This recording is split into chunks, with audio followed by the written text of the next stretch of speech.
Hello, students. Today is a very beautiful Friday, the 26th April in the year 2021. This is our this is going to be our first class in the series of the lectures we are going to be having on ED 256 physics method. In today's class, we are going to have, you know, a brief introduction into what is science, the meaning, description, or you call it definition. We're also going to look at the rationale for teaching and learning science in the secondary school. Of course, you know, when we say science in this class, we are particularly referring to physics science, the physics aspect of science. Of course, there are different branches of science, but among the physical sciences is the physics. And the primary assignment we have as physics educator is teaching and learning of science in the classroom. So today, like I said, we must be able to, give good definition of physics, then explain the rationale, the justification. You should be able to justify why we must learn physics at the secondary school. So, of course, the best place to have this discussion is on our learning platform. So now, let's move on to our learning platform. Hello, students. Yeah, you are welcome to the platform where we shall be having our classes. And like we said in the introductory video, we will be dealing with the first topic, which is meaning of science and rationale for teaching and learning of science. I am Dr. Amusa Uluwadamilare. Of course, my contact email is as shown on the slide. Now, what will be our intended learning outcomes? What will be our objective in this class? Of course, at the end of this class, you should be able to, clearly articulate the meaning of science, give a good presentation of science in description, meaning. You should also be able to explain the reasons for teaching and learning science. What are the basic reasons for teaching and learning science? Those are things you must learn. Now let's start with the question. What is science? What comes to your mind when you are asked, you are confronted with the question, what is science? So there are various ways of defining science. Of course, we are going to just give ourselves some few here, and you to create your own, in your own words. Science is a way of learning about natural world. It also includes, gathering of knowledge through exploration of the world.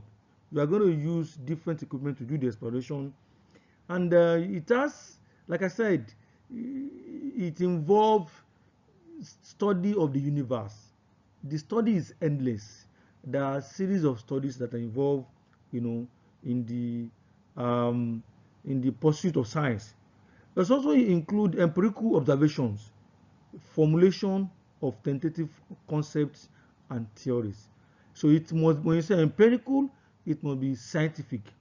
That is the empirical nature. It must be investigative.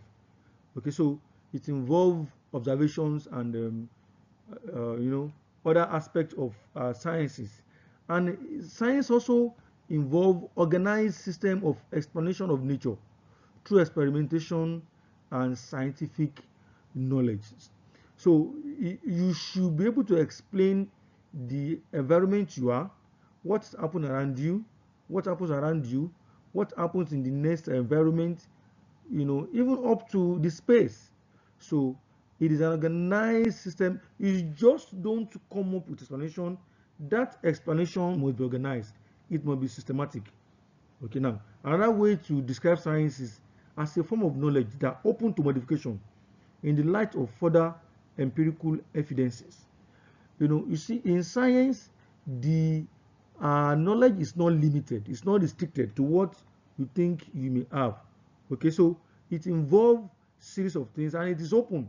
Whatever is found out today is subject to criticism, and you know, if there are better evidences, of course, new developments will come up and the old knowledge becomes obsolete for that. Now, what are the reasons for teaching science in our school? What are the reasons, you know? And there are reasons, the reasons are not far-fetched. They are basically, you know, rooted in the benefit, the socioeconomic benefit that we have. We use it to solve socioeconomic problem. Number one, the problem of mass unemployment. Science has solution to it because it creates employment, it generates a job for people, and it solves the problem of hunger in the area of agriculture, which we shall see later on. So science also is a solution to the problem of hunger, the problem of poverty. As soon as we reduce the problem of unemployment to a very minimal level, then poverty will become a thing of the past. It also helps in addressing the problem of poor health facilities. As you can see in some of the picture beside the content, we can see the magnificent edifice in the area of health. So that is also what science has come to do, and it also resolve the problem of rural-urban drift.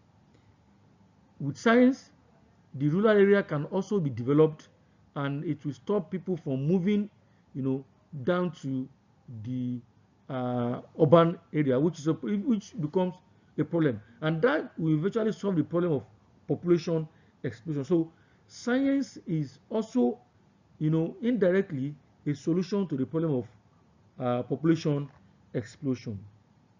Environmental degradation.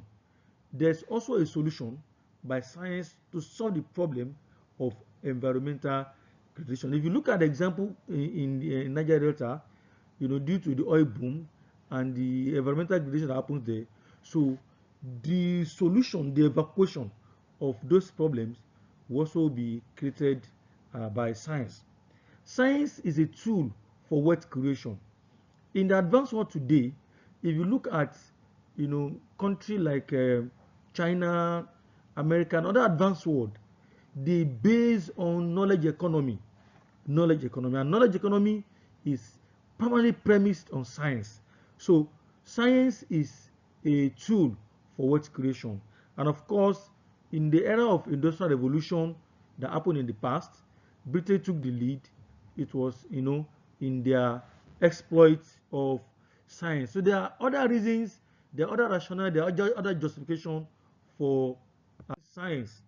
Now, let us imagine a world without science. Think of the Stone Age. Science and its applications have elevated man from Stone Age to space and computer age. You just consider our mode of delivering this lecture now. And as students, you are far apart, and you are getting to get my message. So this is the age we call computer age. We are no longer in the Stone Age. Subsistence farmer to mass, producer. So if you look at the pictures beside you, you can see the housing deficit, the housing problem in those days. Look at the house. Do you imagine yourself being in this kind of situation now? Look at the means of transportation. Science has also liberated man from superstition and fear of nature. There is so much of fear in nature. Science offers plausible explanation to natural events and phenomenon. And one other challenge. Okay, now let's imagine a world without science, the Stone Age. So that has been taken. Now let's take this class activity. I expect you to pause the lecture, then take this class activity.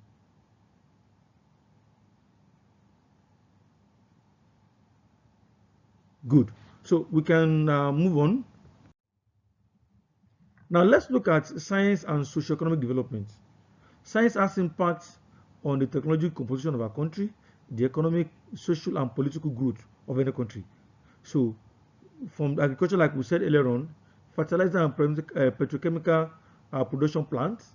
So it has given room to mechanized agriculture.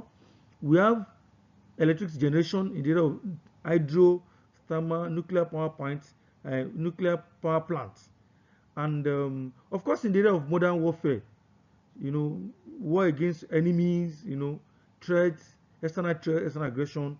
So modern warfare is also due to exploit of science. In the area of health, humanity has improved tremendously in the area of so you can go on mention the benefits of science.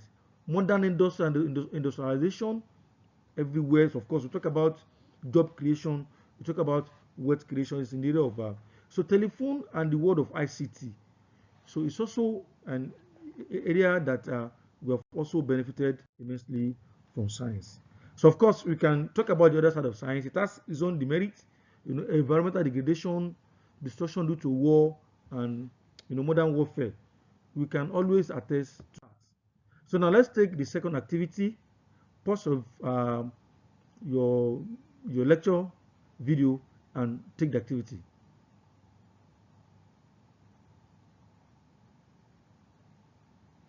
Good.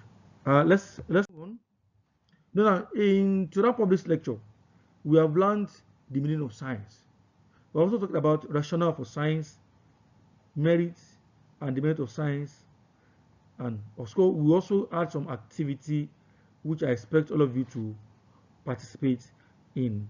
And on this note, we run over the lecture, and we'll meet in a second topic. Bye for now.